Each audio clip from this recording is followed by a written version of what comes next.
We are not American. We are not American. We are not American. Say it in your heart. Say it when you sleep. We are not American. We will die as Hawaiians. We will never be Americans.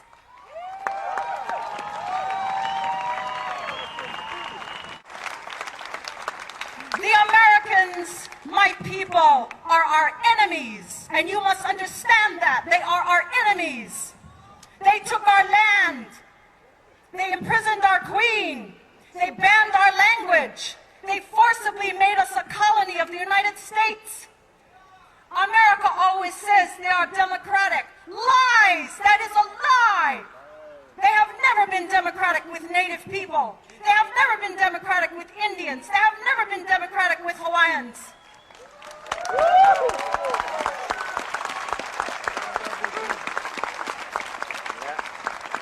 The United States of America is the most powerful imperialist country in the world. In the world. They control the United Nations. They control the Pacific Ocean. All these nuclear submarines circulating throughout the Pacific. The United States of America is a death country. It gives death to Native people. And the only way to fight the United States of America is to be political. Kula! Kula! Kula! Kula! Kula! Fight! Kula! Kula! Kula! Kula! Kula! Fight! Fight! Fight! Fight! Fight! Fight! Kula! Kula! Kula! Kula! Kula! Fight! Fight! Fight!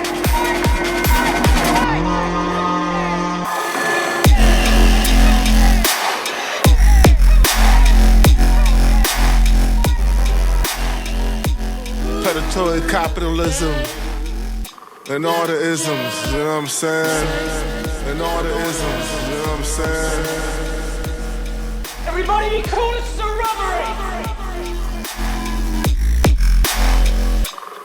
All right, everybody, we are live. Welcome to another Friday morning Yak stream, and thank you so much for joining. I appreciate the absolute bubbles and hummingbird feathers and cactus flowers out of all of y'all. I really do appreciate it.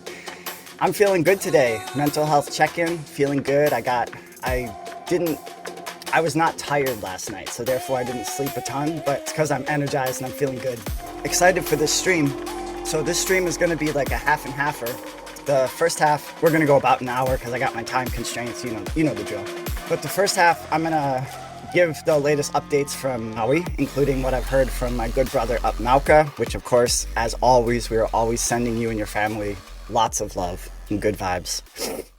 So I'm going to go over the latest I've heard from him. I'm going to play some clips from the latest Shelby Thomson. So Shelby Thomson is a resident of Maui, and her mom narrowly escaped Lahaina.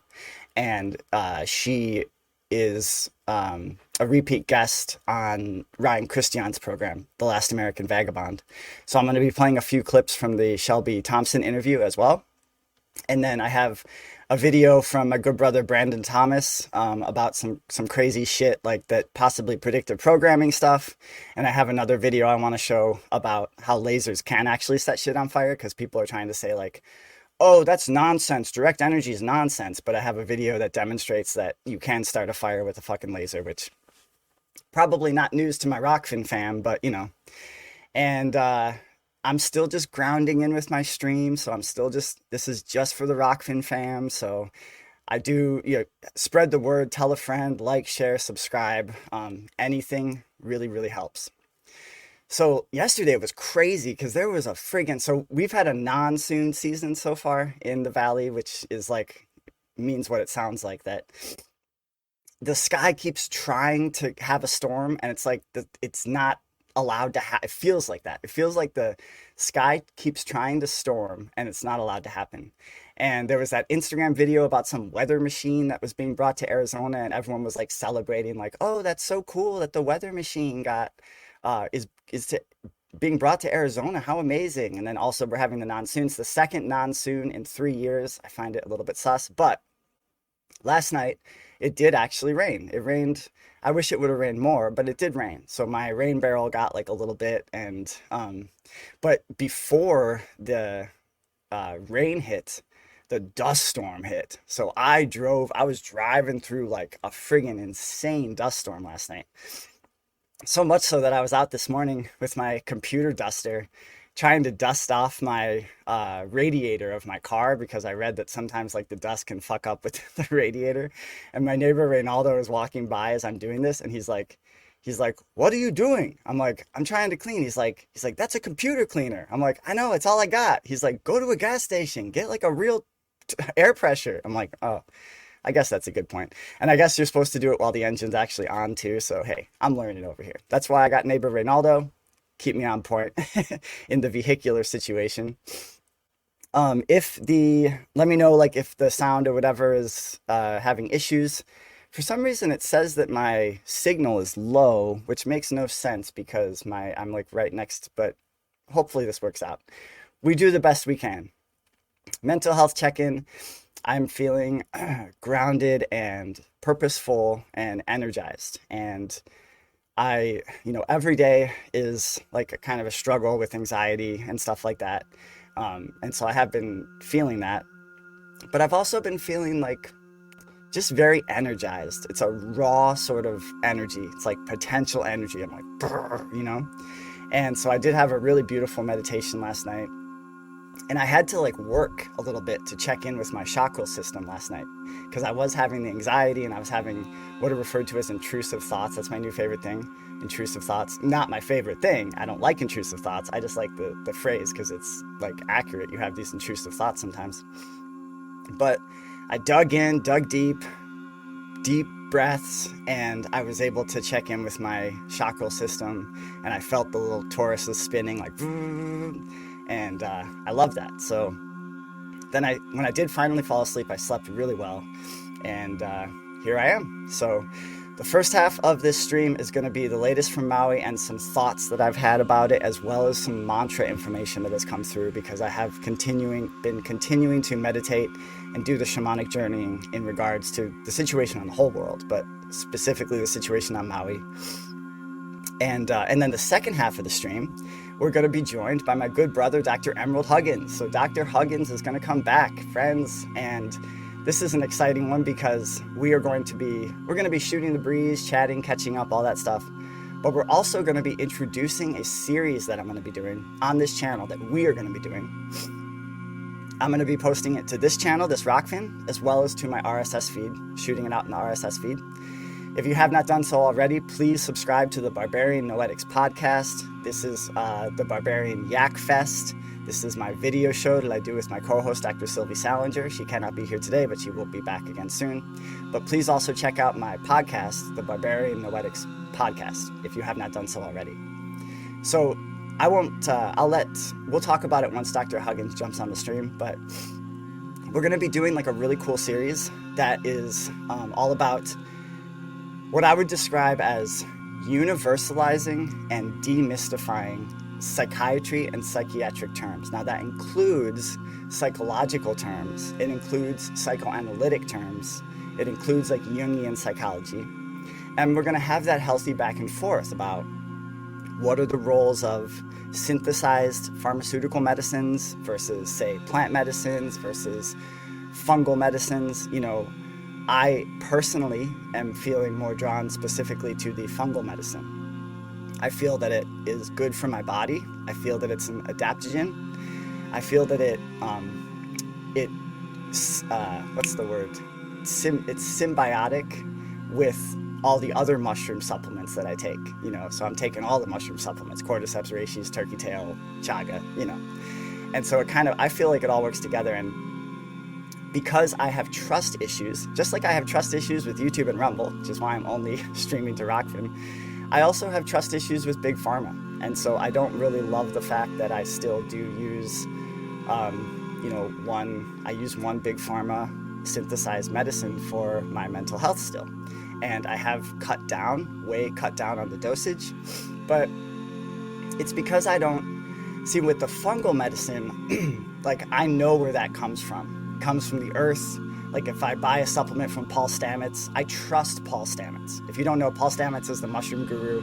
He did that TED Talk, which no one likes TED. TED fucking sucks. But Paul Stamets did do a good TED Talk called something like 7 Ways Mushrooms Can Change the World. If you want like a little intro into Paul Stamets, and amazing. He's like the mushroom guru. So like it all folds into this trust issue thing, which all folds into my mental health check-in, because I have to feel like safe and trusting if I'm gonna, like, in order to feel comfortable being authentic, I have to like trust the environment in which I'm being authentic in.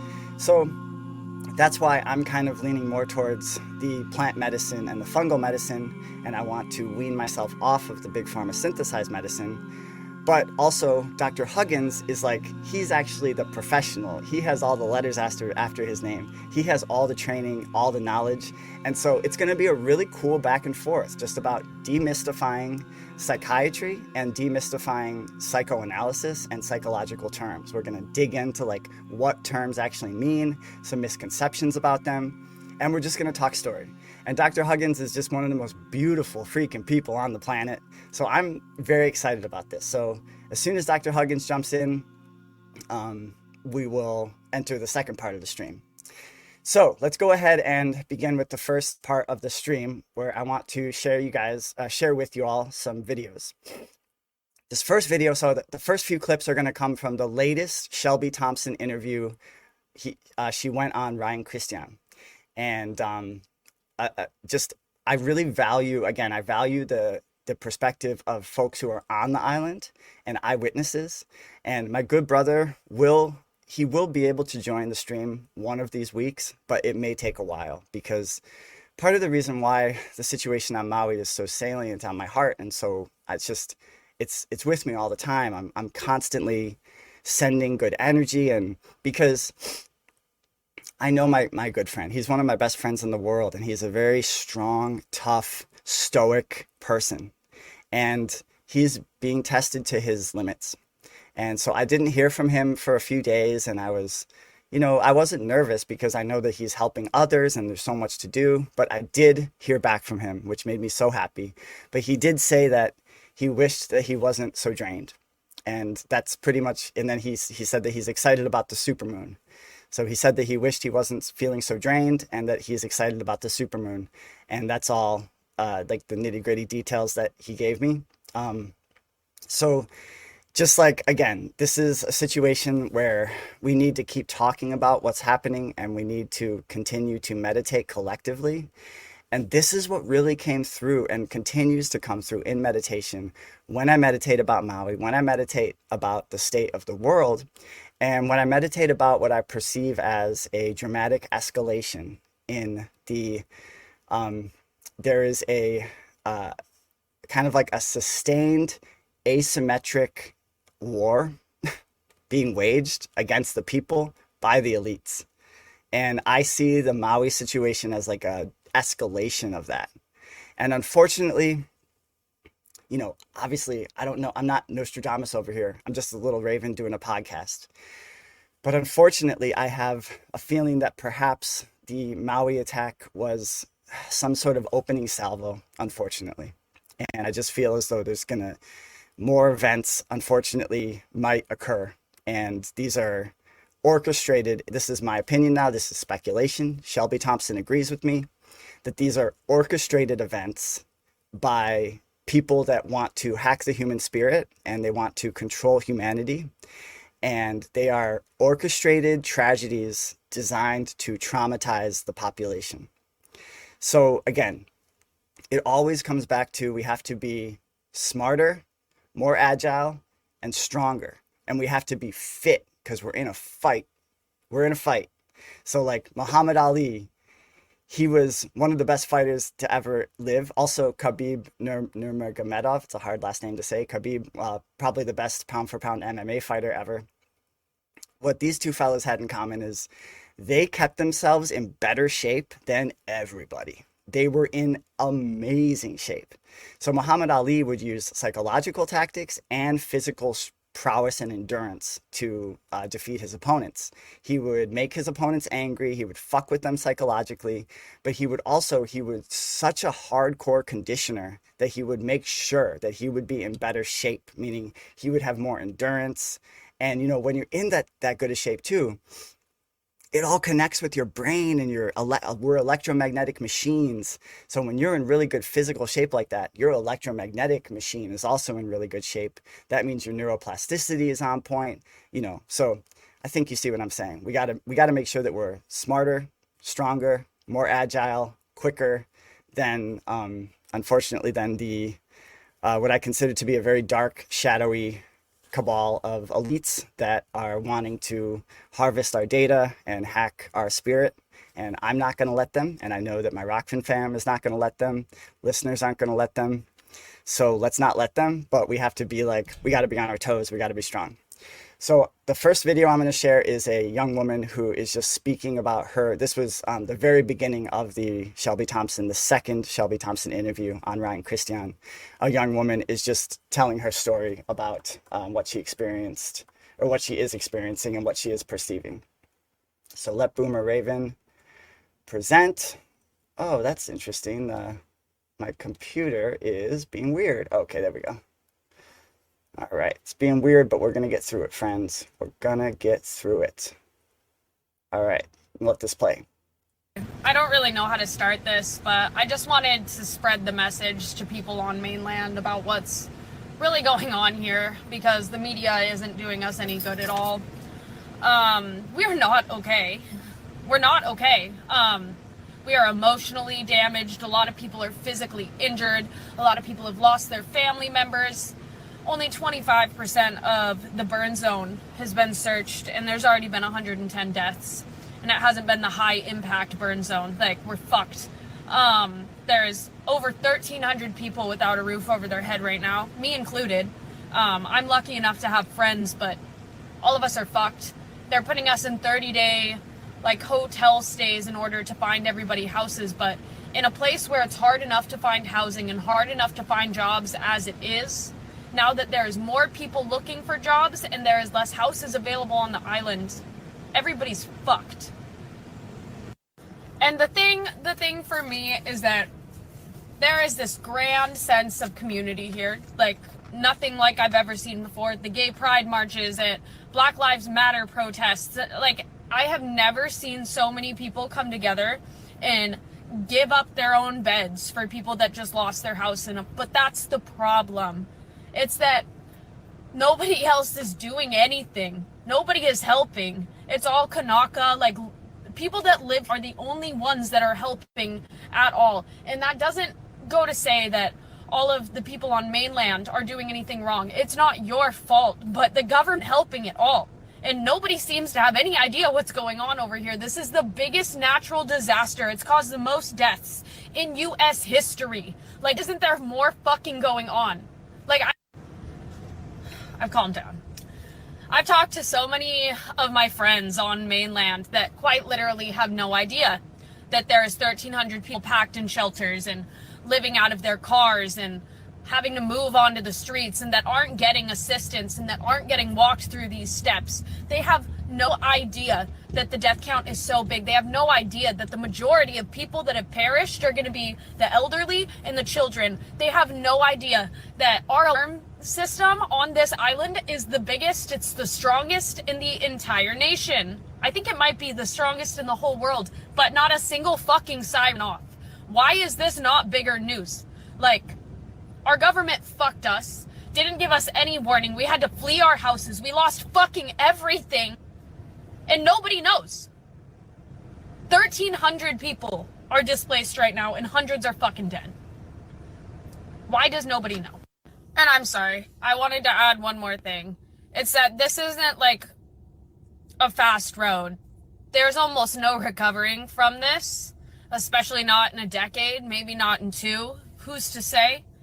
But our biggest industry over here is tourism. And now that our biggest tourist city burnt down, we are going to lose so many jobs. So many people are going to continue to lose their houses. People are going to have to sell their land to sources that they shouldn't, just because nobody's going to be able to afford anything. This isn't this isn't a ball game. We're going to be working on this for decades, and we're going to need support for decades. And it's pretty obvious that no one is going to stick around and help. Nobody showed up in the first place, really. So just spread the message. Yeah. All right, so that was the first clip I wanted to show. Again, just people that are on the island, eyewitness accounts, very important. She makes a lot of good points there, and she also speaks like truth about what's actually happening, how they're not getting any help, and how this is, while there's like the horror of the actual event and everyone who's displaced and all the missing people, including the so many missing children.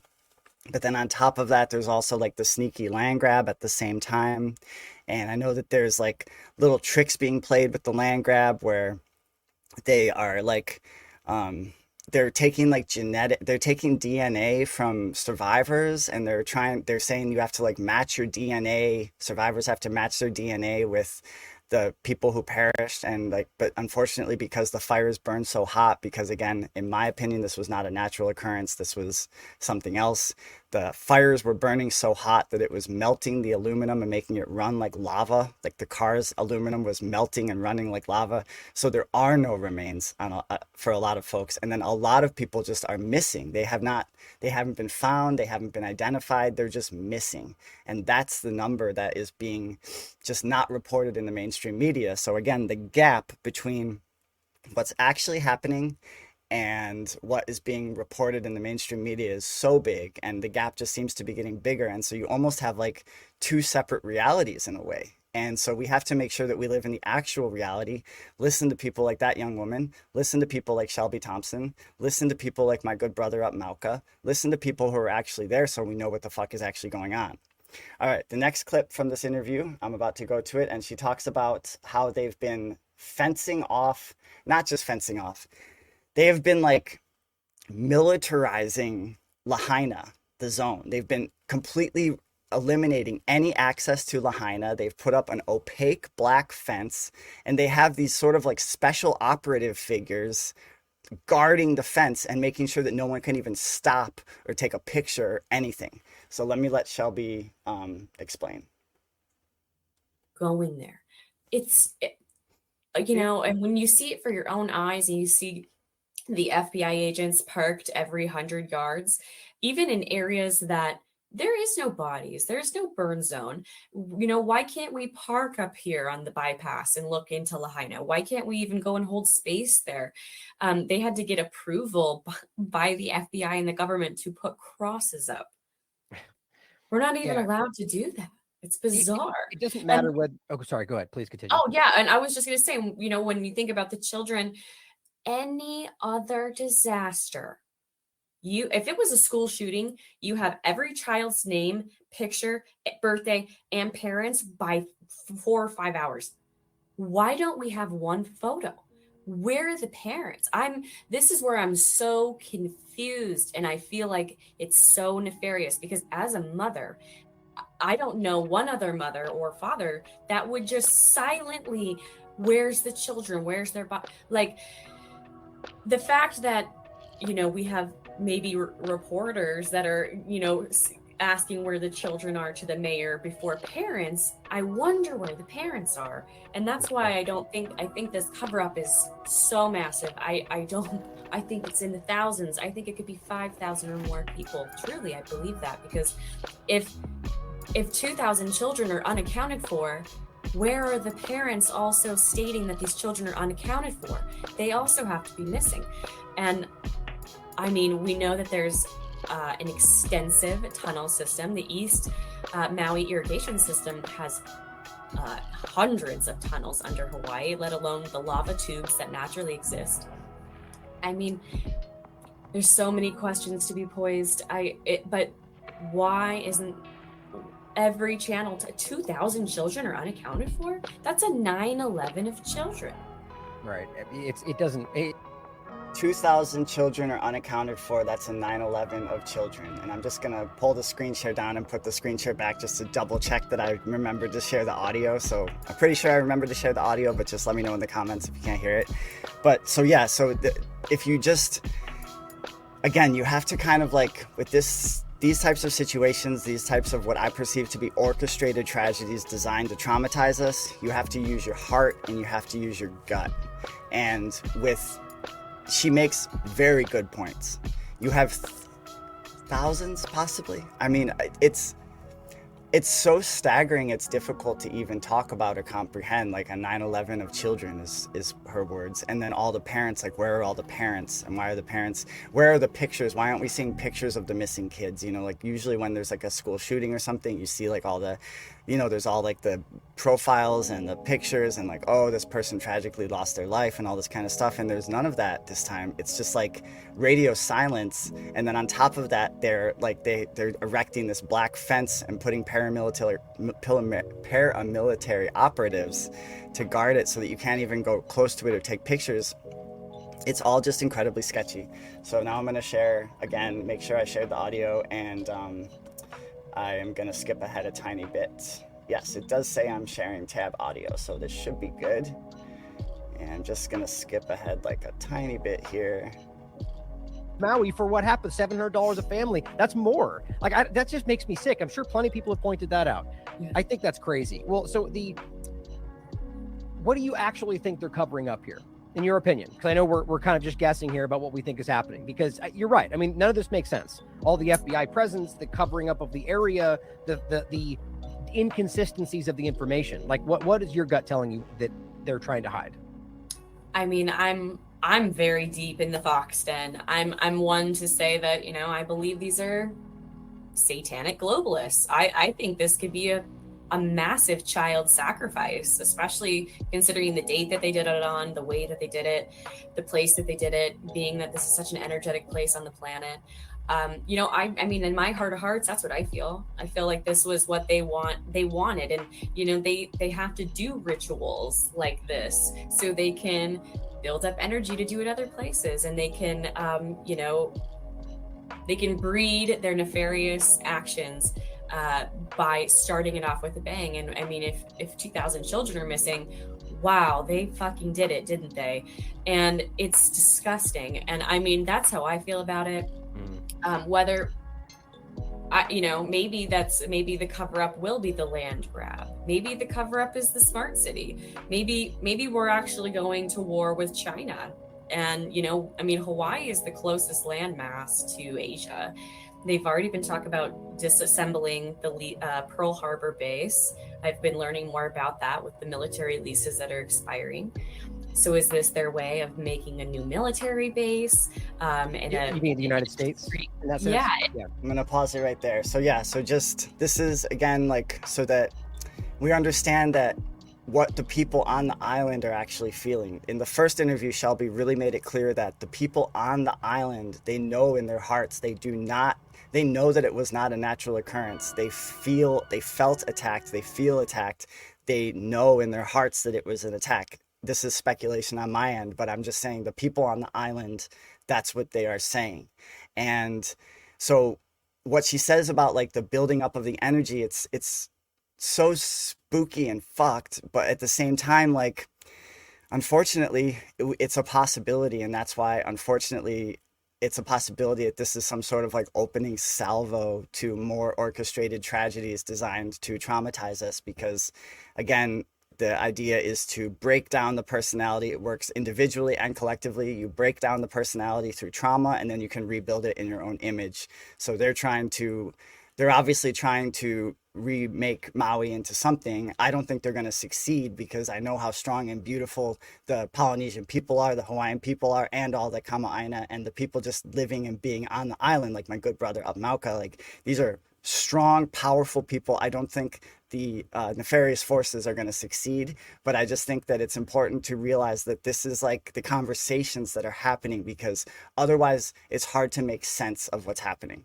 All right, it's getting close to when Dr. Huggins might be dropping in, so I'm going to skip to the last clip from Shelby right now, and I'm going to let it go.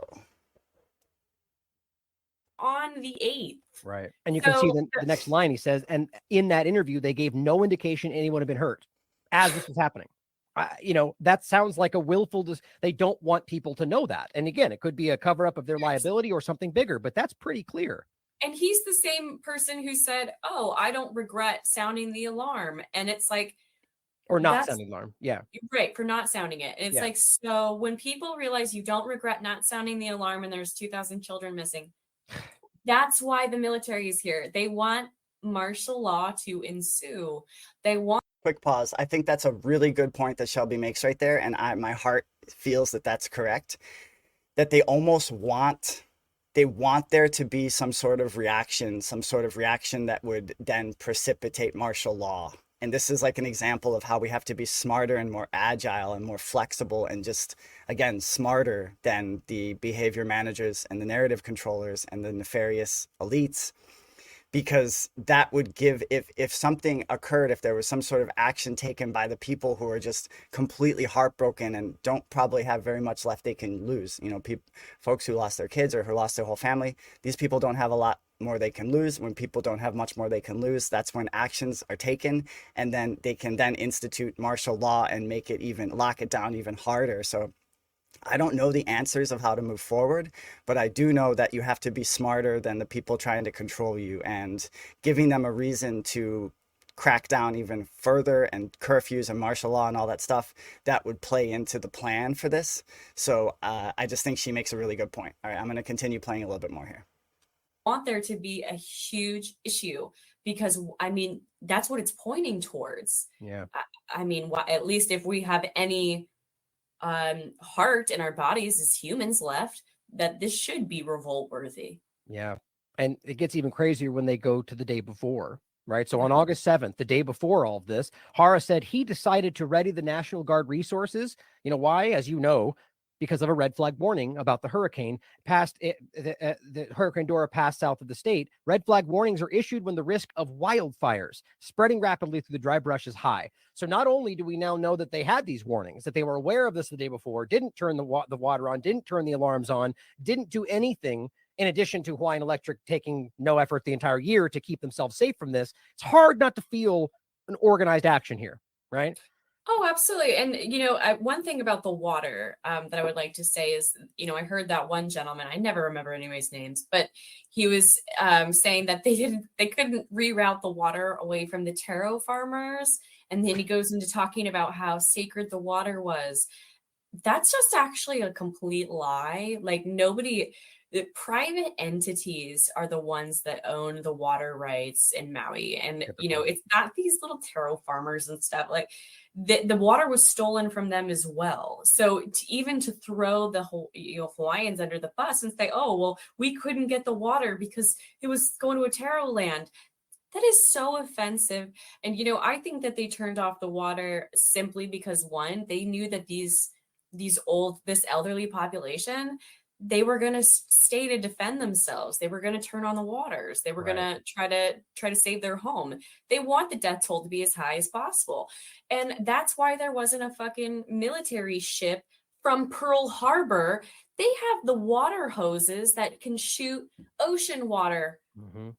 1,000 feet. Like they could have been posted up on the shore of Lahaina, dousing the whole thing out within an hour. This meeting that we're talking about the day before was in Waikiki, right? So they were on Oahu and they were talking about the warnings, the risks. So they were well aware the day before. They were aware that morning. They were aware in the middle of it. And the whole time, you're right. It's absolutely inexcusable that they wouldn't have had anything coming from Oahu to help at all. Or the fact that FEMA is lying about being there early, even though they have an office in Oahu and only set up on the 16th, as their own reports show. This is kind of, another unrelated detail, maybe not to do with this, but I think it's. All right, I'm going to pause it right there, everybody. So those are the clips that I really wanted to show. Again, I'm going to continue to talk about this and continue to unpack it as I understand the facts more. But there, a lot of times when you have these, in my perception, orchestrated tragedies, there's like these other things, the government is doing other things at the same time as the tragedy. Like on 9/11, they were running like simulations of like flight. They were running some sort of emergency simulations, and the fighter jets were like busy doing other shit on the morning of 9/11. On this day, they had the emergency management people were on Oahu doing like some sort of FEMA freaking emergency preparedness meeting while the actual emergency is taking place. And friends, my man is in the building, Dr. Emerald Huggins. So I'm going to bring him in right now, and then I'm going to finish up this segment, and we're going to then talk about this exciting project that we're going to work on. So here we go. Dr. Huggins. Hey. How's it Great going? Good. It's great to see you. Good to see you too. Do you mind if I just finish up a couple minutes on this? Okay. Yeah, take your time. Cool. So, and you can jump in, and any comments or thoughts that you have, please jump in. So to finish up this segment now, we're going to move into the next phase of the stream with Dr. Huggins. I have been doing a lot of meditating and shamanic journeying on what's going on because it is so unsettling and disturbing, and there's so much unseen that there is like some darkness that's being hidden.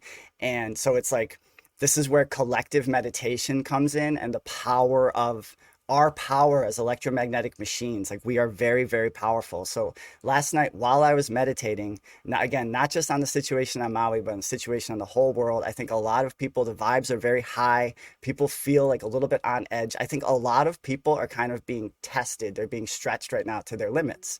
And that's not a bad thing, because neuroplasticity thrives when we grow from our edges, and when we're tested to our limits. As long as we stay strong and balanced and centered, we can actually thrive within that. So there's good stress and bad stress. The stress is a part of life, and so if you use it as fuel and you kind of ride it, and you feel like these emotions and you use that as momentum and fuel, it can actually help you. So I shared the last stream on Maui, I shared a couple streams ago, I shared the mantras that came through in meditation. I had another mantra come through last night really, really strongly. And this mantra is actually from my ancestors. It's my grandmother used to say this mantra all the time. And so the word God is triggering for some people. So I am going to use the mantra that came through from me directly, which had that word in it. But I want to encourage people to, if you're triggered or turned off by the word God, to replace it with source, universe, or flow. And the mantra was, let go and let God. Let go and let source.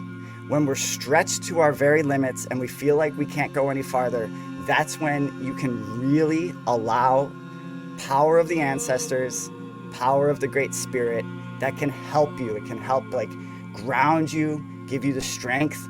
It's very real. And every time I meditate on the situation, again, it always comes through with the importance of connecting with the ancestors, That's like the number one thing, the foundation upon which everything rests, is connecting with ancestors, connecting with ancestral power. Let go and let God, let go and let source. And with that, we're gonna move now into the second half of this stream with my good brother, Dr. Emerald Huggins. And Dr. Huggins, wait, are you frozen right now, brother? Oh, Dr. Huggins is frozen, I think. What a bummer. Wait. I think he'll pop back in a second. But yeah, so that's it. That's it. And that's that. The information coming through is so troublesome and difficult that it's hard to understand it's hard to know how to proceed. And so these mantras that come through, I feel that they are coming through from some sort of greater power, some sort of greater source. And I'm sorry that Dr. Huggins froze. Hopefully he comes back. But because I do want to really talk about this project that we're going to do. But yeah, so I have just really been leaning in heavily on that, connecting with ancestral power, and that's one thing that all of us have. We all have ancestors that we can connect with, and there is cultures across all time and space, all over saltwater spaceship Earth. Cultures always honored ancestors. Let's bring Dr. Huggins back. Dr. Huggins, are you there? Yeah, sorry. I think it's because of the storms that's happening here, but the internet connection is weak or something. Yeah, spotty. If you continue to have trouble, hopefully you don't, but you could always try to turn your camera off, because sometimes it's better without the camera. But right now now you're okay. So but yeah, so I was just I was just talking about connecting with the ancestors and how much that's been coming through for me, and how that's something that we all have. We all have ancestors, and like all these humans had to come together and overcome struggles and survive. We are the product of not only 4 billion years of organic evolution on Earth, but we're also the product of so many generations of human beings that survived, that got together, that loved, that thrived in order for us to exist. And so it's something that it's something we all have in common. We all have these ancestors, and ancestral power is incredibly important. So Dr. Huggins, would you, I know that you have before, but would you just, go for it. You know what? Actually, I just wanted to talk about that a little bit, if I could. Absolutely. Because I was recently at Big Sur at the Esalen Institute, and I'm not sure if you've ever heard of it, but I have. Yes, right now you're there. Oh, so sorry, but yeah, so it's a retreat in Big Sur, California, and I retreat for a tobacco ceremony with Erica Gagnon. She is a tobacco leader, and she is just so amazing and so great. And a concept that she really talked in extensively on was the ancestral trauma, and also the lineage that is passed down from generation to generation. And this is the first time I've heard this explanation, but she started by explaining that we are mostly made of water. And when we are embryos, we are made even more. I forget what percentage it is that we are made of water. Mm-hmm. And that same water that makes up us is the water that made up our parents. And the same water that made up our parents is what made up their parents. And the same water, and that water is generation to generation. And I just love that explanation because it makes it so tangible to see from generation to generation.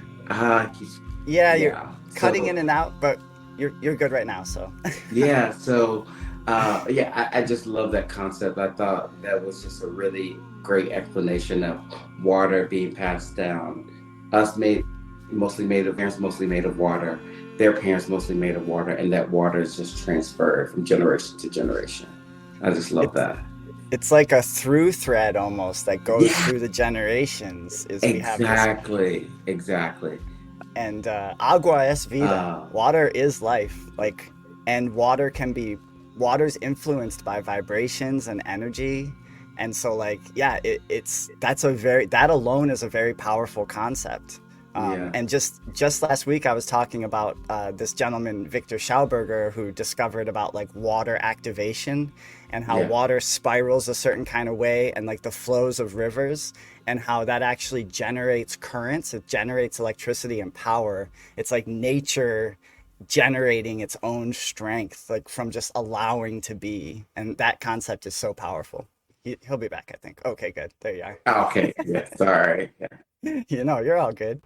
Okay, cool. So let's segue now and talk about this exciting project that we're about to embark upon, because I'm freaking stoked for it.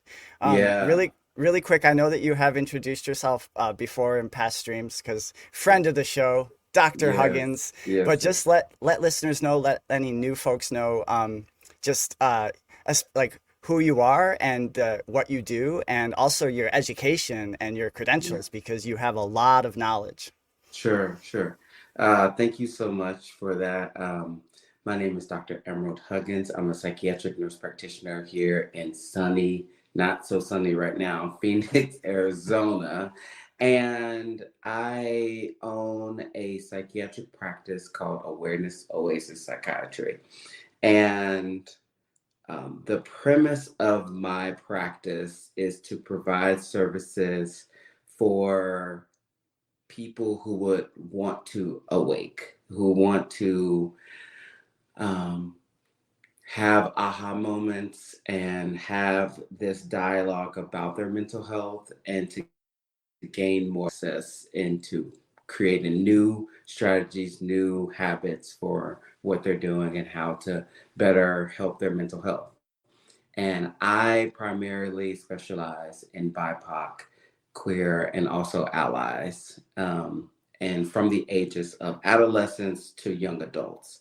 That's where I really feel like I thrive, and I know that patient population really well. And I can really empathize with how hard it is right now in those transition periods of adolescence to young adults. So yeah. So And one thing, like we always return to this, but one thing I love about Dr. Huggins is like heart centered, and thank you. that's Yeah. something that keeps coming through in the meditation too. Is like as we're riding this, surfing this time, this is a wild time. There's a lot of stuff going on, and Yeah. it's like it's so important to come from and to ground in and center in that place of like Yeah. the real deal, what's actually happening, which is human beings connecting with one another and thriving in a real way in real life. And Yes. I love that. And you also, Dr. Huggins has a way of like, you have a way of like showing up at the perfect time. Cause like when you reached out last night and you wanted to jump on the stream and you talked about this idea, it was like perfect timing, because I also at that moment was feeling quite overwhelmed and a little bit like, I struggle every single day with anxiety and depression as well sometimes, but the anxiety is the really big thing. And so your electromagnetic like makeup, it like calms me down, like just you being you. So I really appreciate it, man. I really appreciate that comment, and I get that all the time. I get that feedback all the time. And I remember even when I was in school, one of my professors, love her so much, but so we have to do these like mock sort of patient interactions, and our professors would monitor us. And so she said, "Wow, Emerald, you're just like easy like a Sunday morning, just a cup of coffee, and I just feel so at ease." And I really appreciate that, because I think we just need to be more responsible with the energy that we bring, and know ourselves, know who we are, and stay in that, and try to turn up the volume in that as much as possible. That is such an excellent point. And this is something that we also seem to return to a lot in our conversations, is that like, so let's say that you want to I think most people are very good people. We have good hearts and we want to like help people. We want to make the world a better place. But that's where you say about being responsible and accountable for your own energy, because if your energy is deactivated, stagnant, negative, even if you're repressing all this stuff, then when you try, you're going to be trying, which first off, I don't think that's the best to try so hard. Like the shamanic thing is like you try and not try at the same time. It's like riding the wave. You try to stay balanced, but you allow the wave to carry you forward. And so that's like essential, because so if you're not centered and balanced within your own self, and that doesn't mean toxic positivity, like it doesn't mean that like you have to lie or ignore or repress. Like when you come into the coffee shop and I ask you, Dr. Huggins, how are you? I mean that, and you give me an authentic answer. Absolutely. Absolutely. I am just so exhausted with these masks and trying to be something that you're not, and saving face for these people. And like you said, it's not about toxic positivity. And a lot of negative emotions are human emotions, but I want us to live in this awareness about what's going on, and also trying not to transfer that to other people, so that we're not putting our negative emotion on someone else. So I'm so glad that you used that magic word transfer, because one of the things that kind of kicked off this project, and so Dr. Huggins and I are still kind of like, this is an introduction to this series that we're going to do, but we're still ironing out the wrinkles and the details of exactly what we're going to call it and all that kind of stuff. What came up for me, because I was meditating on this as well last night, Dr. Huggins, I was meditating on this series and this project that we're going to embark upon. And some ideas that came through for me are universalizing and demystifying. So I think that is like so important for everyone, and especially like the communities that mean so much to you as well, the BIPOC and the queer community, as well as everybody. Like people get freaked out and scared about, as you mentioned last night, people get scared of medicine in general, and like psychiatrists, and and it is like sometimes there's reasons why people have trust issues also. Like sometimes people have negative experiences, or they get prescribed things that are really horrible for them, and they're not believed. And I know that's a problem, like with I've heard that is like an issue as well with marginalized communities, is that they're not always even believed. Like they are speaking their truth, and the asshole doctor is like, yeah, I know what's best, whatever. And it's like, so this is the demystifying of the idea of psychiatric medicine and psychoanalysis in general, and diving into like what these terms mean, and coming specifically from your perspective, because your voice and your perspective is so incredibly valuable. So I love that concept. I think that's so so on point and apropos with what we're doing. It feels so right and so genuine to be moving in this way. I also kind of love the fact that this conversation feels like, to me, that conversation that you have with someone in a restaurant and you're like brainstorming ideas on a napkin, and this is just the napkin. Like this is not like, it doesn't have to be a full realized idea. I love that, this is going to grow organically, and that it's going to be what it be. And we're going fungal, not viral with this idea. And like, I love how you say like writing it down on the napkin. It's like this audio, this experience is like our napkins. Sorry, you blocked out for a second. Are you there, Dr. Huggins? Dr. Huggins is having some issues with his interwebs today because of the storm. Oh, you're back, but not. Right. There you are. And also, okay, good. I hope we're back. But yes, I love this conversation. I think it's so great and where we're headed. And then, I can just, there's another concept that I want to explain, but it doesn't feel like I will be able to get it out. But I think that, let me just try. Okay, so I was hiking recently. Actually, I wouldn't say recent because it's hot as I don't know what here, but maybe a few months ago. And just doing my thing where like I'm meditating, praying, like this like sort of combination of, receiving information. And one of the things that really rang true for me is that I felt a little overwhelmed by my voice, and saying, why do I have to say anything? Like, what is it about me? And also, like, I see 30,000 other people doing the same thing, and why would I do it? Why is my voice important? And the divine, the universe, the source, God, whatever you would like to say, really showed me that language is so important, right? And not only are you and I speaking English, but we also come from different backgrounds and we say things differently. You and I have a common goal, but we also think differently, right? Like, so one of the things that really rang true for me is the fact that not only do we have language, but we have our different opinions about something.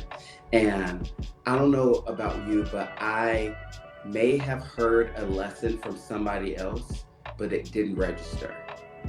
It didn't it did not, I didn't receive it. I wasn't able to receive it. But when I heard it from someone else in a different way, I got it. I understood. And that's cut out again. He'll be back in a second. But yeah, I think that that idea is really important to what he's saying. Okay. There you go. Yeah, so I just think, you know, your voice matters. And it's not about, you know, appealing to the masses and affecting a lot of people. You just have affect your inner circle, your microcosm of the universe. And if multiple people are affecting them, you know, we can see this collective elevation rather than trying to beat ourselves up or put too much expectation on trying to do more than what, you know, what we're supposed to. Which that will knock you off balance too if you try to start doing more than what you're like, because things have ripples and effects. So when you do, like when you are showing up for your immediate circle and your immediate environment and you're being present, that does have like very real ripples out into the universe. And you know, you positively affect and connect with one person, then that person goes out and positively affect and connects with others, and then all of a sudden you are really creating change in your neighborhood, in your community, in your city, in the world. Like it's real, but you have to stay balanced on the wave. You can't get knocked off and get blown around and smash your face on the reef, because then you're not going to be able to help anybody. So. Exactly. So I can we talk about oh sorry. Yeah, go ahead. Can we talk about the last time you were at the coffee shop, we discussed like some terms, some psychological terms that I was completely, because I feel like that might be like give like a little idea of a taste of like one aspect of this project that we're going to be like demystifying these concepts and straightening out confusions and coming at it again with that electromagnetic connection that actually allows for like the flow of communication. I think that's so important. So you mentioned the word transfer, and last time we chatted at the coffee shop, you mentioned transference. And so I had this idea of what I thought transference was from a psychiatric perspective, but I was incorrect. And there's this subtle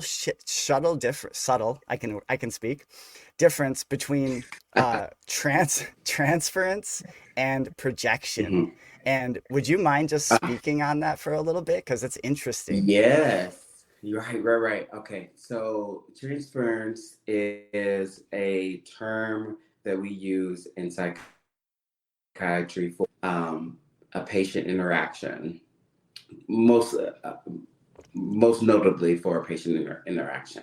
So transference is when, you know, say I am seeing a patient and that patient sees something in me or feels some energy or some tone or something about me that they see in someone else in their life that may be close to them. So it may be a parent or a guardian or someone or a spouse or someone. So they start to react the same way that they do from the person that they're close with to me. So they start to maybe not be as authentic, or they might say something that they wouldn't necessarily say to their provider, but maybe to someone that they're close with, because I mimic that person, right? But so it's kind of like a transference of style of interaction. Like you're transferring, let's say like with your father or something like that, like you're transferring the way that you interact and the kind of the ruts and the ridges of like how you are with your father, you transfer that onto the doctor, the psychiatrist. Is that kind of like the idea? Exactly, Okay. exactly.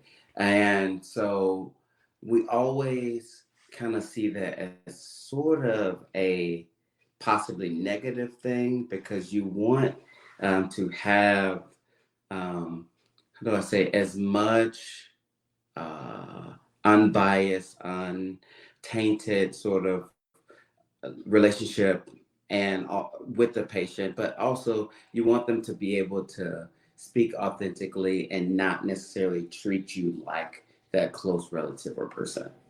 Right. And Okay.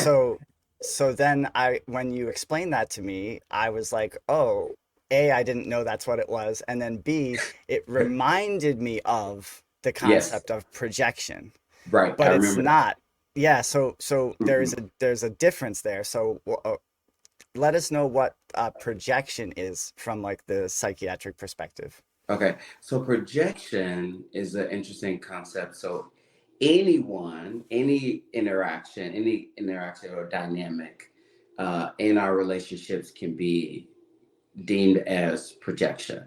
So projection is the concept of me thinking that a person, like say my partner, that me thinking that my partner is being disrespectful to me. And but in return I'm actually being disrespectful to him because I'm projecting that thought and emotion on him. I'm the one who is being disrespectful, but I'm calling him disrespectful because I'm actually doing that. So I'm projecting to him that you're being disrespectful, but actually I'm the one that's actually being disrespectful. Man, that is like that is, I feel like that is a very common kind of pitfall and obstacle that people have in Yeah, all sorts of relationships, and it's a yeah, real tricky one because yeah. you want to, especially let's say like with your partner, for example, you got to Right. have that completely open, clear communication. And so, Yeah. but then if you're stuck in a projection, you're going to be thinking in your mind, I'm just speaking my truth right now. But in Yeah. reality, you're actually projecting on, and that can be really damaging. Like how can we catch ourselves in that? And what are some like techniques or tactics for like, I don't know, catching ourselves and then pulling ourselves out of that trap? That's a tricky Thank one. Oh, that's so tricky. And my main tool is to seek therapy because, and this is what makes sense about therapy, and this what was the aha moment for me years ago about therapy, is that because of conditioning and things that I have experienced over my life, I have, like, say we all have a closet, and our closet is organized based off of the things that we are interpreting, what we are getting from conditioning and experiencing life. And depending on what you have experienced is how organized or where things are in your closet. But therapy allows someone else to help us open our closet to see how disorganized or organized things are, right? Like, it may not make sense to put like the broom in the back of the closet because it should be in the front, or, it may not make sense to, put, say there's a shelf of you know, my issues versus someone else's issues, and maybe things are reversed. Maybe I'm projecting and saying that you're the problem, but actually I'm the problem. So maybe that needs to be reorganized. So I think therapy really opened the concept of like someone else helping me see how disorganized my closet is, and not tell me what should go where, but also just open up the door to say, maybe I should question that. And it really starts for me. Therapy is a really good way to do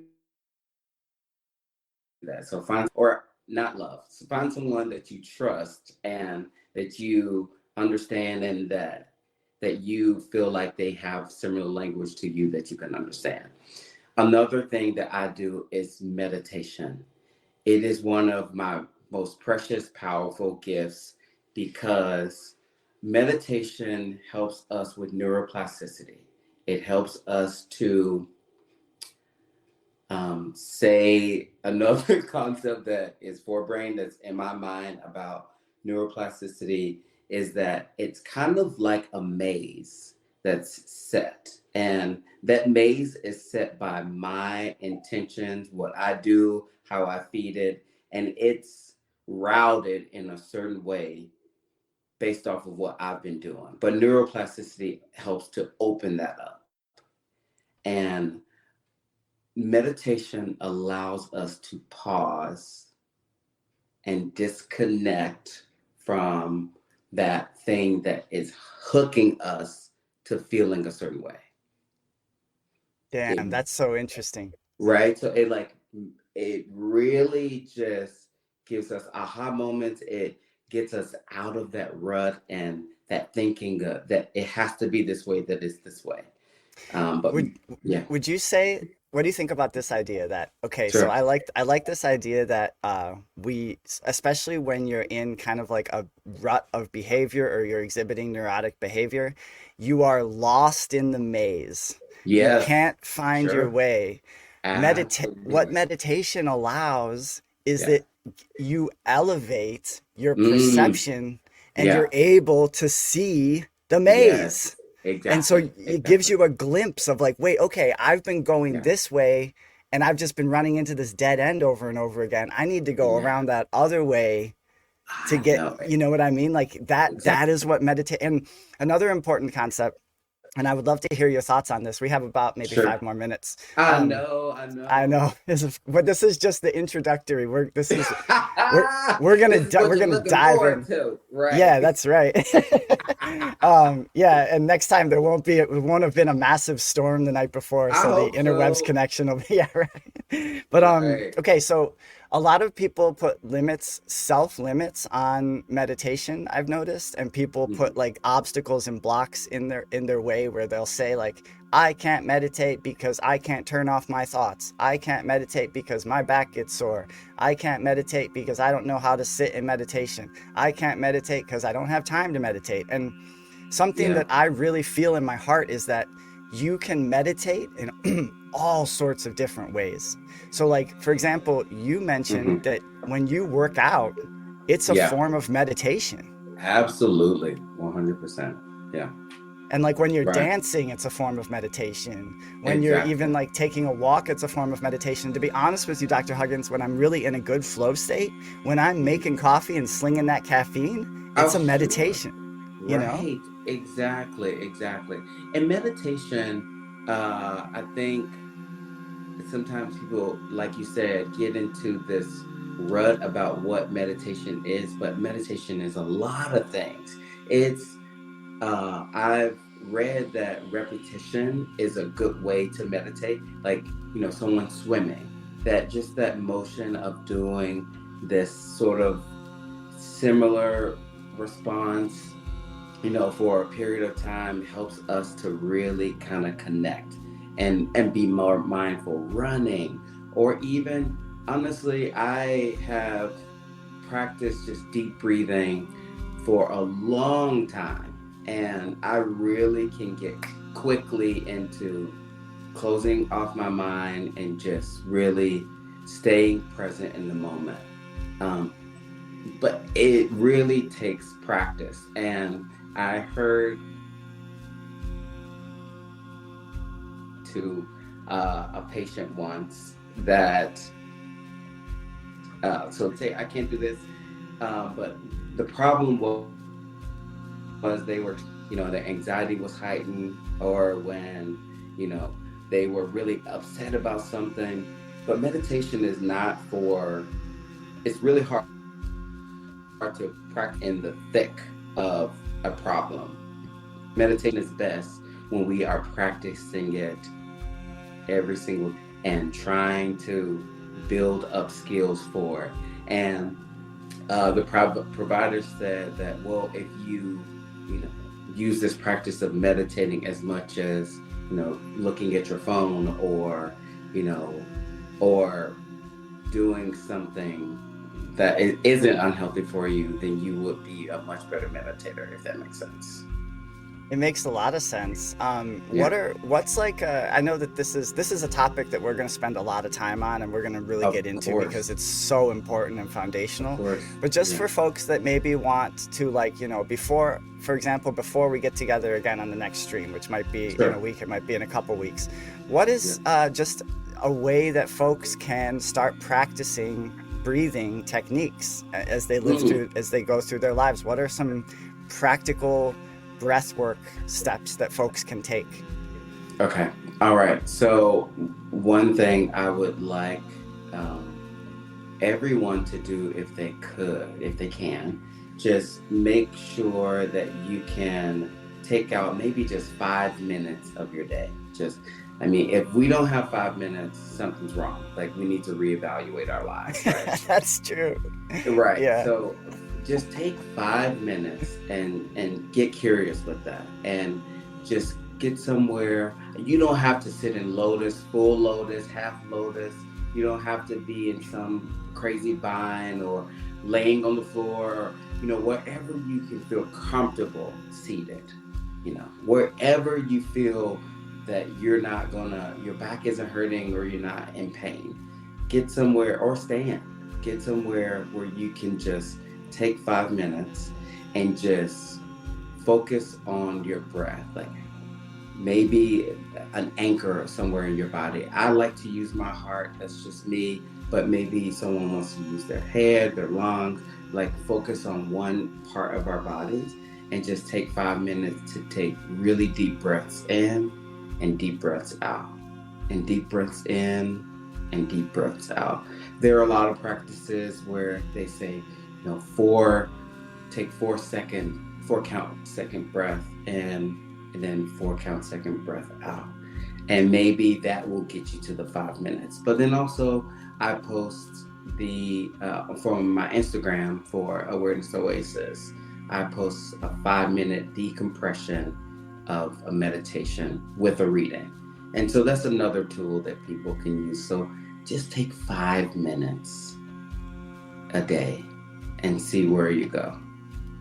And what do you think about the idea of, like, this for me is helpful, that I imagine, like, I'm filling up, when I inhale, I'm like filling up I think it's called your diaphragm, but I'm like, I'm taking as deep of a breath as I possibly can. I'm filling up with as much air as I possibly can. And I typically kind of will hold it for like a beat, and then I'm releasing all of it, and you're releasing every little bit of air you possibly can until there is no air left. And you hold that for a beat, and then you take the air in again. What do you think about that as a we are filling up our lungs, like, as much as possible, filling up, and then just release.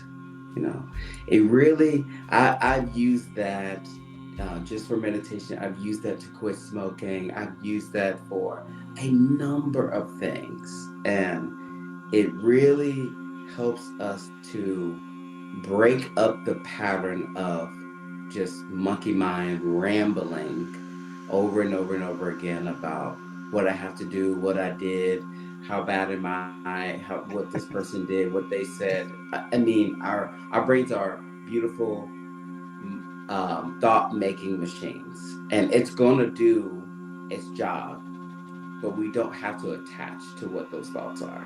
And meditation helps us to detach from our brain, because my brain says some very disturbing things, but I don't associate with that, because I don't allow my brain to dictate who I am. Right. The other aspect too is no matter what activity that you are meditating within, whether you're doing dishes, whether you're going for a run, whether you're on the bench press, whether you're doing sit-ups, whether you're whatever, that practice of really focusing on your breath and taking those deep intentional breaths, that I promise will help you. whatever it is that you're doing. Because a lot of times when I get really anxious, I notice I'm not breathing. I'm taking really short little breaths. I'm not breathing. And sometimes it's just that simple that I just have to remind myself to take deep, calming breaths and focus on the breath. And that alone will help to bring down that anxiety. So exactly. And really most emotions, really the height of it lasts for 90 seconds, whether it's a craving for something or whether you're like really upset and angry in the height of something, really only lasts for 90 seconds. So if you can just pause and take a breath, I'm not saying change that emotion, I'm not saying run away from it, and figure out where it is. Just get curious with what's happening in our bodies. You know, it makes a really big difference. Yeah. I love that. Just take 5 minutes and get curious about what is happening in your body. Get curious about how you breathe. You know, breathing is freaking beautiful. It feels amazing. I mean, we're engaging with our environment when we breathe. I imagine like an ocean, like a wave pulling back and then breaking on the shore when we're breathing. Like breathing is amazing. Right, exactly. That's one of my favorite things about the ocean is just seeing that repetitive over and over again, and you can just really get to disconnect from the rambling of our minds and just kind of just take a breath, and this is so great. I love it.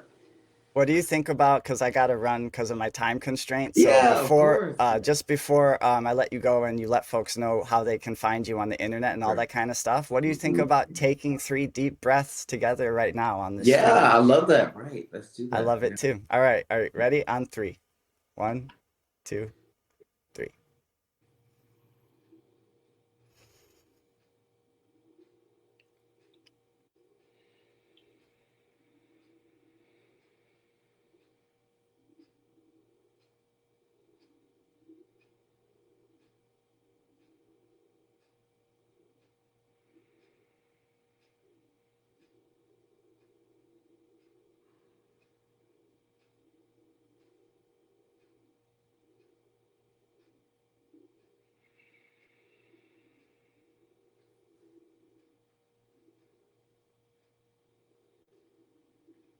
Awesome. That was so nice. Good. So nice. That was a good way to end the stream and a good way to start the Friday and start the weekend. So before I let you go, Dr. Huggins, let folks know where they can find you on the internet, how they can get in touch with you if they would like to.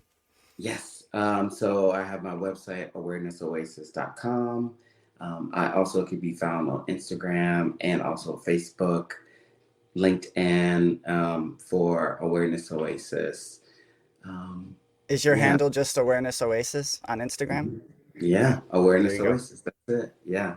So, and you put up really helpful videos and stuff like that, and little meditations and stuff. So yes, I hope so. I'm excited about it. I love the way it's forming and this community is sort of building. So yeah, I'm excited about this project. I'm excited about demystifying psychiatry and psychoanalysis with you. I'm excited about breaking down obstacles and limitations and really connecting across all sorts of perceived limits. This is exciting and it feels right. And I can't wait. I cannot wait for our next session. So thank you, Dr. Huggins. Great. Yes. All right. Take care. And if you want to come through, I'll be at the coffee shop this afternoon, so I'll hook you up. Yeah, cool. All right. Thank you. All right. Thanks, everybody. Take care. Much love. Peace. What be worth the wait and what amounts to nothing? Bet that 9 to 5 I'm pushing weight or something. These was 2 for 5, bro. Ain't no way he buffing. Bugging used to losing dozens, used to booze for buzzing. This a body of water, ain't no wave, buddy. Shit, I put that on everybody. Type of dude say that Q ain't dope, ooh, the nerve of him. Type of dude see you Q, what's up, put the swerve on him. That's a living legend, that's unusual. Q's a living headache, also usual. We ain't eye to eye, what you gon' do me for? I'll be in watching just Julie, bro. There's no place for quitters, quitters duly know. When life ties you down, beloved, chew the rope. When you swimming in lemons, get them by the throat. Squeeze them to the pulp and fill a cup of something for the folks. It seems the grass grow where the halves go. It seems the asphalt full of assholes. What will be and come to pass. If you heed the need, you take to task. What you mad for? I done seen the best of them. Quit your shy winning. I done seen the least of these chumps. Dipped out like Reggie Kenneth. Old business cliches, fake friends, fame. Body image, first they dread it, now they get it. A regular Rocky Dennis, Quale Chris's. Chosen name, no gimmicks. Barack the wrist and neck, if the wrist and neck all in it. Barack Gates and Crest when the disrespect authentic. Not what they call abstract, is what we simply call if I can imagine it better, then it'll be better. Put my hands in the earth, learn the ways of work, uncover the treasure. There's no use in crying over what is. It's not forever. It's all in my mind. I see it's all in my mind. I know. As I said, my daily intentions, I know that they're coming, so I get ready to mention all the things that I want and how I live it when I get off of Front Street. Change my residence to Winter's Way. Never believe a lie told on me, that's what my mama say. Nothing between me and my desire, just me and the liar. I give enough rope to hang himself on. Never been a reason to think that I'm less than a god.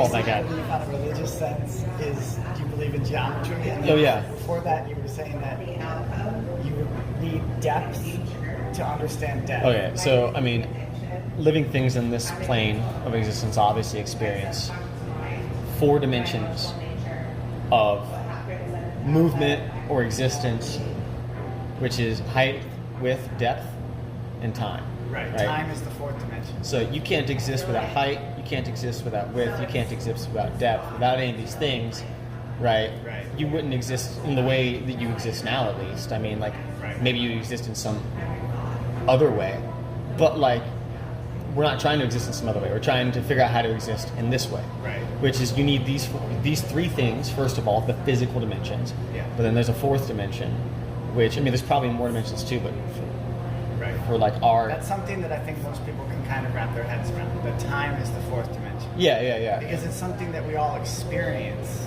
As you flow through life, you experience that shit.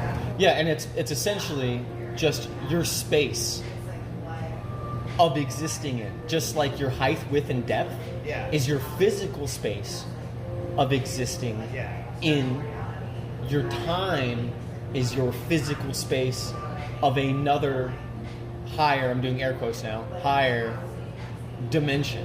Yeah. You know what I'm saying? And just like you, so you're actively, without even, since we are technically kind of like master of height, of like the first 3 dimensions, height, width, depth, we don't experience them like in the way that you experience time. Like, we do experience them. Right. Like, I can reach out and shake your hand. Right. Like, I can drink my coffee. We're gonna do a fist bump right now. It took 3 dimensions to make that happen. It also took time. It couldn't have happened instantaneously. Right. So just like you can't exist without width, height, or depth in a 3-dimensional plane, in a 3-dimensional plane that is also moving through time, you can't exist without a period of time to exist within. You can't exist instantaneously. Right. If you existed instantaneously, you wouldn't be here. Like, none of us would be here. What do you think about the idea that what we call the source of all things, the source of all life, or what we call black hole? It's the now. Is possibly that collapsing of time. So the source of everything is just this weird thing that I don't fully understand yet. Something to do with cavitation, though. That's for sure. Cavitation? Cavitation. Look into that. Like, is that how a black hole works? Like, it sinks everything probably. into itself? Probably. Okay. Cavitation is like how electricity works. It's how gravity works. It's how the universe operates. It's how the universe operates. It's through. It doesn't, like, it works off. There was a really genius scientist in the 1800s named Pierre Teilhard Chardin, and he was like a PhD in biology, and physics, and math, and fucking like literature. I'm not kidding. He had a PhD in like 8 different subjects. Unbelievable. Oh, he was one of the smartest dudes ever, and he wrote like lots of books, obviously. And one of them was a book called Omega Point, or no, I'm sorry, The Phenomenon of Man. Okay. And in The Phenomenon of Man, he first off, like the first half of the book is he like goes into like what happened from like nothingness to complex life in excruciating detail. Is it kind of rough to get through? Even for someone like me that like craves that kind of stuff, yeah. A lot of technical terms in there, a lot of them. And then, but then the second half goes into this idea he has called Omega Point, where like in his time and even now, scientists believe in this great expansion, this idea of a great expansion.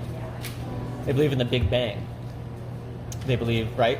Yeah. And he said, no, that's kind of dumb. He said, it's probably not expanding. It's probably, because there's movement. It's collapsing. And it's not collapsing. He described it more of like a vacuum. Okay. So that creates more order. It's more orderly than a and also a collapse. The way that I'm obsessed with the shape of a torus, because I think that's how when I see my chakras, when I'm in really deep meditation, psychedelic experiences, I see my chakras as these spinning toruses. Yeah. The torus is simultaneously collapsing and expanding. I would love to send you lots of videos, but like if you actually watch them, like I'm not saying that you're trying to avoid watching them. I know you're busy. Yeah. But like, you know, they are like, most of them are like an hour long and like pretty in depth, but like, you know, I mean, dude, it goes into all this stuff, dude. I would love to send you this video on a guy named Schauberg, Victor Schauberg, called the Water Wizard. He was a brilliant natural scientist, like in the late 1800s, early 1900s, and he died in like 1940 or 30 or something. But he was killed. He was killed by the government. Yeah. They even go into it in the documentary. I mean, kind of. They just touch on it. What was his name again? Victor Schauberg. I could just send you the documentary. It's called The Water Wizard. Okay. But his whole thing is spirals. Everything works in spirals, and it does. You know, Fibonacci sequence, like the Mandelbrot syndrome. You know, the Mandelbrot, like fractals. Yeah. That's the Mandelbrot syndrome. They call it that because you know, Sir Drake Mandelbrot, whatever, discovered it. It was a mathematical equation he invented that was like an expression of pi. Does it have to do with Fibonacci? The Fibonacci sequence was another sequence that also is an expression of pi. Okay. So they're both the same thing, but from like different angles, and they're both fractals. And they're both spirals. Yes, they're both spirals because that's how the universe works. It is. So folks listening at home, we got cavitation, we got spirals. Going off to a good start. Just watch Gurren Lagann. They'll explain it all. Okay. Have you seen the anime? No. All right. Well, so you've seen this kind of stuff. Yeah. It's called the Mandelbrot syndrome. Okay. Yeah, and like, but actually, this is it. That's the Mandelbrot. Oh, You've seen that before, I'm sure. I have seen that. And if you zoom into any part, it just turns into itself again forever. And that's how it works. Well, it's pi. You know pi, right? Right. Pi can't be expressed in our world. Right. Yeah, the vacuum. Yeah, the vacuum. There's that little slit vacuum in there. It's pulling everything together. Like, you see it everywhere. Like, it's cavitation. Everything's a vacuum. It's not expanding. It's moving inward. And dude, homeboy is blowing my mind right now. But the other thing is that because of non-Euclidean geometry, you can't tell. That's another thing I'd love to send you a video on is non-Euclidean geometry. Okay. Which is non-Euclidean is like, I can shoot a quick little short of it or something. But because of how it works, you can never really experience it like the way that it's actually happening. Because unfortunately, we live on top of like the surface of non-Euclidean geometry, which causes. I hope I can just find a quick short for it real quick. And then, were you referencing an obscure anime earlier? Gurren Lagann. It's not that obscure. Okay. It's actually quite well known. Oh, it's quite well known. I just don't know anything about anime. But it's very good. It's the sequel. It's the unofficial sequel to Neon Genesis Evangelion. Like, it's just. Okay. You probably don't know Neon Genesis either. It's the most famous anime ever made. I run up against the time constraint. I really want Have you heard of that to get into anime. Neon Genesis? I've heard of it, yes. Yeah. And So I've heard of, what was it, Attack on Titan? That's an anime too, right? yeah, but that doesn't go into what we're trying to get into. Okay. Like, Gurren Lagann is about secret societies. Okay. Like hurting kids to get esoteric results. Oh, shit. It's literally about that. Fuck. Yes. Garrett Logan? Gurren Lagann is not about that. Gurren Lagann is very, very bright and fun and happy. Okay. It's the opposite. It's why it's the unofficial. Okay. That's why it's called the unofficial sequel. Okay, got Because it. but it's also, I mean, I could get into it if you'd like seen it or something. But it's also like, it is. My mom's calling me. I'm waiting for her to hang up. Oh yeah, no worries. So like non-Euclidean would. Come on, just give me. I thought I had it. So like as you move around things, they bend with you. So things like bend and curve. So if something stretches, you stretch with it, and so you never notice the stretching because you're part of. It's hard. It's hard for me to. That's interesting. He's showing me video. It's called. What is it? 3D modeling of non-Euclidean geometry. Is the video he's showing me. This is my machinist homie right here. Everyone, he's going to be on the podcast soon. Like here's a video that I watched explain a long time ago that explained it for me well, but like It's rarely a straight line anymore. Here's another example of a house. See if you notice anything suspicious as I walk through it. like a 5-minute video or something.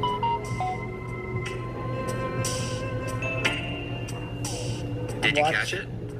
This 4-room house actually only has 3 rooms. Red, green, and blue. But because this of the still angles, surprised me a lot because I originally thought it would be say. super I want to get to something that's more substantial. What I'm trying to talk about. Maybe the teapot won't be good. This is a weird one. We're on a hill that sloped up, but to get up the hill, we can go down the tunnel and end up on top. Oh, weird. So non-Euclidean geometry is the idea of geometry bending back onto itself. Okay. It's also an example of your grandpa's story. That's interesting. I'll try to find a better example of it. Yeah, you can send it to me later. But yeah, I don't know where we are in this conversation. I kind of understand what it's. I remember what we're talking about. The but water wizard was like. Oh yeah, with spirals. Yeah, and well, like the reason we're talking about the nature of the universe and the structure yeah, of everything. Yeah, well that's how it works. It's all spirals, right? Yeah. Like you're just like a spiral thing. Like your DNA is a spiral. DNA is a spiral. It's the double helix. Like yes. When you run water through a hyperbolic funnel, which is a funnel that's produced off of math, where each step is incrementally more and more curved, so that it's it's an expression of inertia. Like when a hyperbolic line is the expression of inertia that starts slow and then it goes like that. You've seen that. Yes. Asymptote. It has to do with your cost of living, for instance. Yeah. But if you can build a funnel, you can get 2 of those and build a funnel with it. And when you do, Victor Schauberg did this 3D tunnel, like a whole funnel. The water that goes down is identical to a double spiral, to DNA. It looks just like DNA. It looks like a double spiral helix. Yeah. Whoa. Which isn't surprising because water is where. So explain that just one more time so I can listen back to this. When you require 2 funnels for that? No. It's just one funnel that is mathematically designed to emulate inertia. So a hyperbolic funnel is hyperbolic funnel. So it looks like this. The one with the little penny that goes around and around. Okay. But when you stem water down it, let's see if I can find. It's in the what's it called? It needs to be really long though. I don't know if anybody has the correct setup that he did. And I'll just click on the whole fucking document. So now homie's creating dead air. I'll edit this file. I'll click on the whole documentary here. Let's see if I can find it. It's really early in this thing. Let's see if I can see if I can hit on it. Dude, I gotta get me a hyperbolic funnel. And then when you run water through it, it emulates the double helix of the DNA that we have. I'm gonna be sending you this. You're gonna dig this. I can't remember, man. Watch this, but watch Utopia. Please watch Utopia. Okay. All right, so And the old utopia, based on the hyperbolic spiral in which the stream of falling water formed a dramatic spiral. Yeah, I'll do it. Victor's son, Walter Schauberger, searched for a mathematical formula to explain his father's findings. He designed a funnel based on the hyperbolic spiral in which the stream of falling water formed a dramatic spiral pattern. Wow, it's really beautiful too.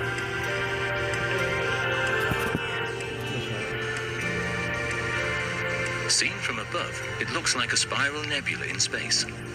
Further down in the hyperbolic Schauberger funnel, the pulsating double helix reminds us of the DNA spiral. A coincidence? Wow. Could be a military. Yeah. Wow. A coincidence. I like to pronounce it coincidence. I love old British documentaries. Me too. So I'll send you that video. Okay. You'll like this one because it has a lot about like Victor Schauberger he created this whole line of copper tools for gardening that get better results with your gardens. Okay. Okay, and I want to talk to you about. And then treating your water. You can buy Victor Schauberger funnels. Okay. Water that's been run through his funnels have been scientifically shown to be active water. They have higher electromagnetic activity, much higher. Is it the same as a hyperbolic funnel? It's aerated. It's a hyperbolic funnel with at the very bottom it has this diffuser. So it runs through the hyperbolic funnel just like you saw, and at the bottom it diffuses out like. Okay. And that causes aeration. Okay. And so it's supposed to be extremely good for your water. It sounds like it. Have you seen the movie? What's it called again? I'm just gonna send you this. I'm gonna send this documentary. So it's I know, all but if I want to buy the device. hyperbolic funnel. Okay. Yeah, hyperbolic. Or you can just type in a Schauberger. Schauberger funnel. Schauberger funnel. Okay. But I'll send this to you. Dude, Right I gotta get one of those.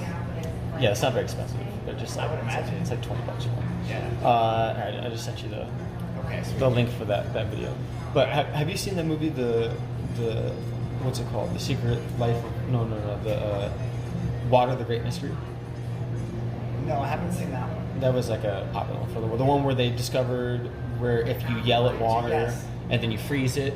That's the Japanese scientist. Yeah. So Water, the Great Mystery was the documentary that came out in the early 2000s that was about that whole study. Okay, because then there was this kind of goofy one called What the Bleep Do We Know? No, What the Bleep Do We Know is an awful movie. It's pretty shitty. Yeah. They always take these high concepts and then they make it dumb. And they just jerk off all over them. Yeah.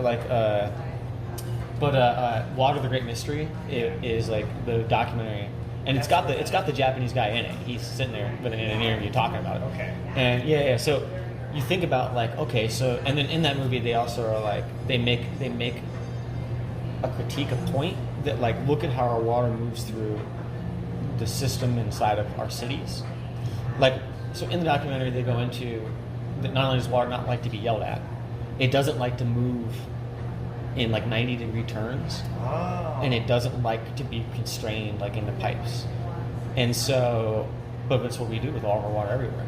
And we have effectively dead water like coming out of taps, like very low electromagnetic activity in it, and it's unaerated, and it's just completely flat and dead. Whereas like, water you get out of a stream or out of like a spring. Like you can actually take a voltmeter and you can measure volts in it. It'll read. Wow. It's extremely active. It's aerated. It's full of minerals and goodness. Yeah. Like, so it's not just the minerals and goodness though, man. Like they discovered in that movie, the documentary Water, the Great Mystery. Yeah. They go into how things will actually change the molecular structure. The molecular structure of water is extremely sensitive. Yeah.